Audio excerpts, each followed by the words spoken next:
what drives and fuels innovation. It is about a diversity of views and a diversity of attitudes and a diversity of backgrounds. I think we're seeing a very strong focus and momentum around diversity and inclusion in the workplace, both when it comes to gender equality. We're seeing that through the male champions of change, systemic change, and also clearly the Me Too and Our Time initiative.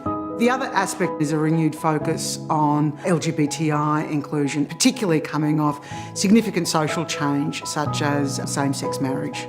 I think there's a danger that we get all caught up in the moment, and the movement needs to find its own momentum and ignite beyond the sparks that have set it alight. If you don't have the structural change, I don't think you're going to affect systemic long-term change.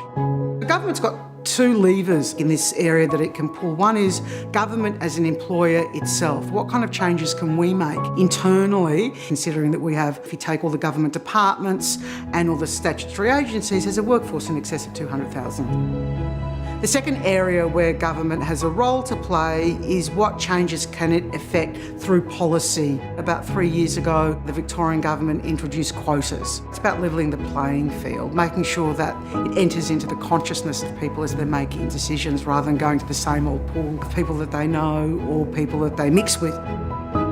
I'm a mental health advocate, and I found my return to work after quite a debilitating illness that took me out of the workplace for 9 weeks. It was an extraordinary challenge. But I thought that by sharing my experience, I could perhaps provide an opportunity for others to either share their experience or make changes. I'm gay. I came out in the early 1980s when Madonna wasn't kissing Britney, when there was no internet and there were no role models. When Ellen came out on television, it was an extraordinary moment. For me, the role model aspect of it isn't just the role model that she provided for people, but more about how she didn't resile from who she was as she continued to forge her career.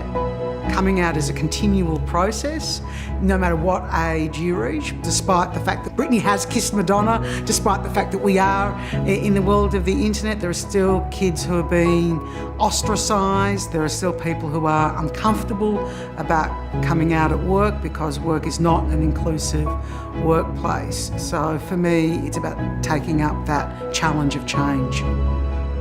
I think influence can manifest itself in small ways, the influence that you have on a particular individual.